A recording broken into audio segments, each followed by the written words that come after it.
Hi, my name is London Murray and I'm auditioning for the role of Sarah.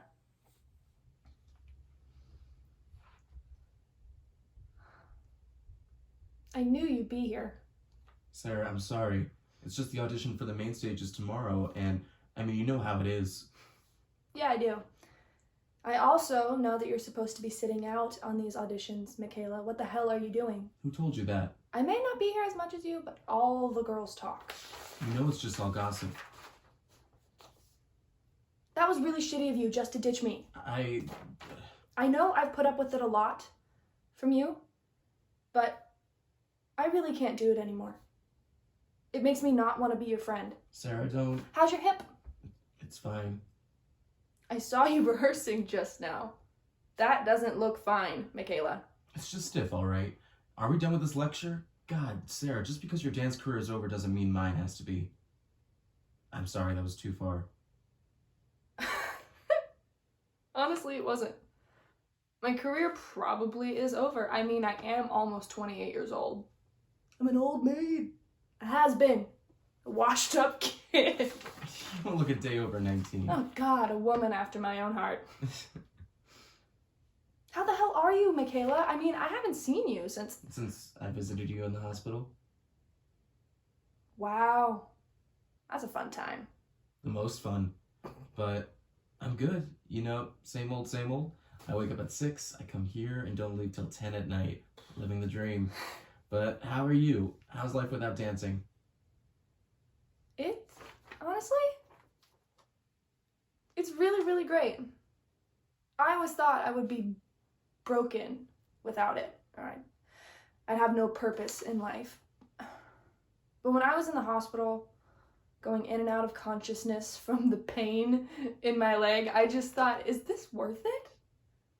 Is this worth all of the pain that I'm going through right now? All the birthdays I've missed? All the holidays and family stuff I've skipped out on? All the relationships I've lost? And it's just not. I'm glad you feel that way. Thank you. Have I ever had any setbacks in my personal or professional life that changed my perspective or changed my priorities? Yes. Funny enough, last year I tore my ACL in the last 2 minutes of a dance class.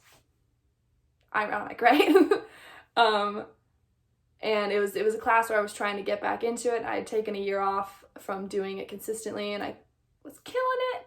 I was having so much fun and it was awesome. And then my world fell apart in the last 2 minutes. And it really changed kind of everything about my life. I've been dancing since I was 2. And all of a sudden I was left with the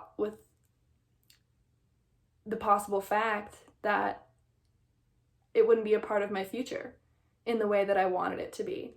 And so once the injury kind of set in, the reality of it set in, I really had to change my life in order to focus on recovery and making myself able to do all of these things again. I changed my diet, I changed my exercise routine, I had to reschedule my entire life.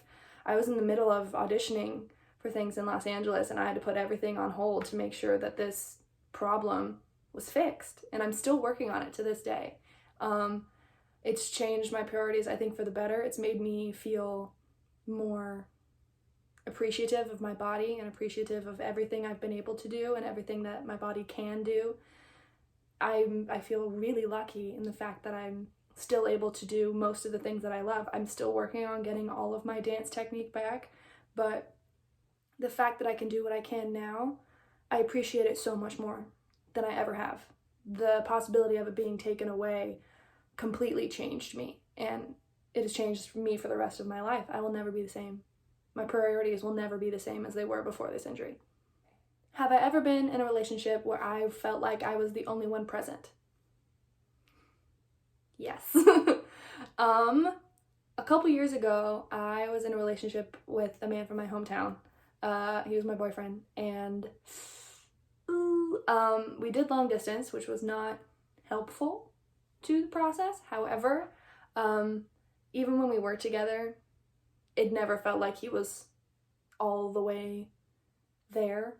He wouldn't really make time for me simply because we lived in the same hometown, so it was more likely that we would run into each other at the grocery store later. So he was like, I don't need to make plans. I'll probably see you. I'll run into you at some point on the street. But like making plans and setting aside time to be with somebody and to visit with them and to connect with them again is a huge deal. There was one weekend where he came up to visit me in college because I was away, but I had never felt more alone at any other point in our relationship because it felt like he'd rather be anywhere else but there, and that hurt a lot, and that was one of the stepping stones to us no longer being together, actually. So yeah, I have been in that position before. Would not like to be in that position again, but yeah, I feel like I'm familiar with that. What's most relatable to me about Sarah is the fact that she was able to find a life outside of dance that she felt was worth living. She had to figure out a way to make life worth it if you didn't have like the world that you love so much, outside of the world that you love so much. I had to do the same thing with my injury, as I was talking about before. It completely changed how I viewed my life and how I prioritized my life. I also had to find ways to be happy when I couldn't be doing what I loved. Otherwise I wouldn't be here. I wouldn't be here if I hadn't figured out how to find worth in my life outside of dance. And so that's really relatable to me. I really connected with her on that feeling of taking a sense of pride and being able to make a life for yourself outside of the world that you love so much. Once again, this has been London Murray. Thank you so much for your time, and I hope to hear from you soon.